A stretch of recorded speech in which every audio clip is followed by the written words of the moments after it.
آج ہم کچھ گہرے موضوعات پر بات کر رہے ہیں، جیسے وجود کی نوعیت کیا ہے، شعور کیا چیز ہے، اور کائنات کی کسی بڑی طاقت سے ہمارا کیا تعلق بنتا ہے۔ جی ہمارے پاس جو مواد ہے وہ بتاتا ہے کہ علم نا ایک نسل سے دوسری نسل تک جاتا ہے، ایک مشل کی طرح۔ جی ہاں، مشعل معرفت کی طرح۔ تو سوال یہ ذہن میں آتا ہے کہ ہماری زندگی کیا بس یہ جسم تک ہی ہے یا اس سے آگے بھی کچھ ہے؟ یقیناً بہت اہم سوالات ہیں، اور جو ذرائع ہم دیکھ رہے ہیں وہ خاص طور پر کچھ روحانی شخصیات کا ذکر کرتے ہیں، ولی، صوفی، قلندر، اچھا۔ جو اس علم کو آگے پہنچاتے رہے، اور ساتھ ہی یہ تحریر مادیت پرستی، یعنی صرف مادی دنیا کو حقیقت سمجھنے والے نظریے کی حدود بھی بتاتی ہیں۔ تو پھر اصل خوشی کیسے ملے؟ بالکل یہی سوال اٹھتا ہے۔ تو آج ہماری کوشش یہی ہوگی کہ ان ذرائع کی روشنی میں سمجھیں کہ شعور کیا ہے، زندگی کے گہرے معنی کیا ہو سکتے ہیں۔ چلیں شروع کرتے ہیں۔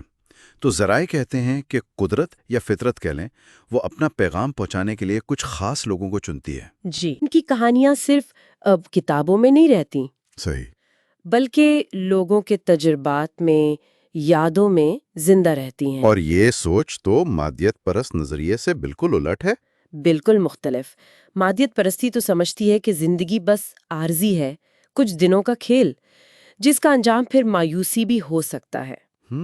تو اگر ہم صرف گوشت پوست کا جسم ہیں تو پھر وہ حقیقی خوشی جو بس وقتی مزے سے زیادہ ہو، وہ کیسے ممکن ہے؟ تو پھر اصل کیا ہے؟ مطلب ہماری اصل بنیاد کیا ہے؟ جی، یہی اہم نقطہ ہے۔ ان تحریروں میں کہا گیا ہے کہ زندگی صرف یہ جسم، یہ مادہ نہیں، اچھا۔ بلکہ زندگی ایک ایسی حقیقت ہے جس نے جسم کو، آپ کہہ لیں، ایک لباس کی طرح پہنا ہوا ہے۔ لباس کی طرح؟ جی، اصل چیز وہ شعور ہے۔ یعنی ان ذرائع کے مطابق آپ اپنا جسم نہیں ہیں، آپ کی اصل پہچان، آپ کی ذات، وہ آپ کا شعور ہے۔ یہ تو بہت مختلف بات ہے کہ شعور جسم سے الگ ہے اور شاید لازوال بھی۔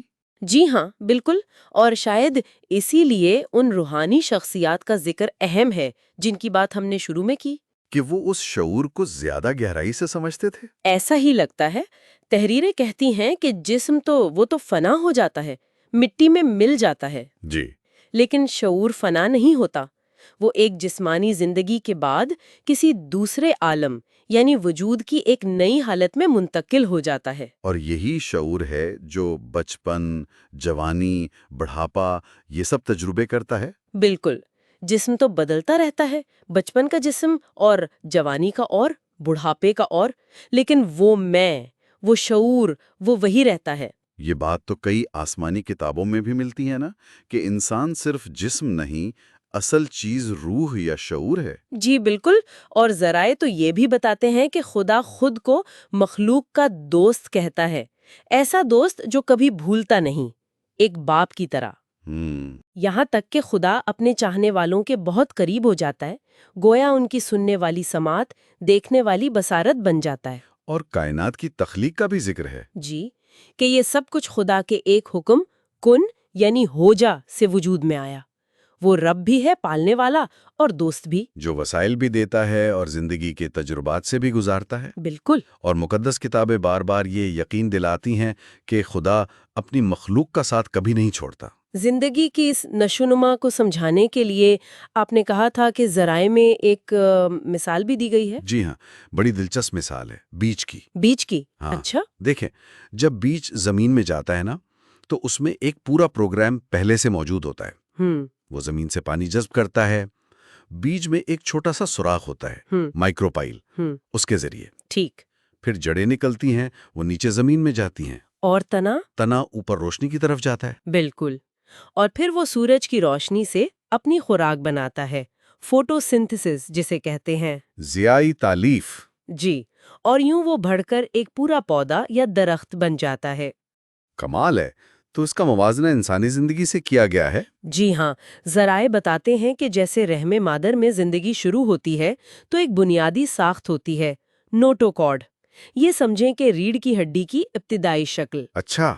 پھر وہ مختلف مراحل سے گزرتی ہے، نشو نما پاتی ہے، بالکل ویسے ہی جیسے زمین سے پودا نکلتا ہے۔ یعنی دونوں میں ایک اندرونی نقشہ ہے، ایک طرح کا ڈیزائن۔ بالکل، ایک طے شدہ منصوبے کے تحت بڑھنے کا اصول کام کر رہا ہے۔ تو ان ساری باتوں کا خلاصہ یہ نکلا کہ ان ذرائع کے مطابق اصل حقیقت مادی جسم سے زیادہ شعور ہے۔ جی، یہی مرکزی خیال ہے جو ان ذرائع سے ہمیں ملتا ہے کہ شعور ہی اصل ہے، لازوال ہے۔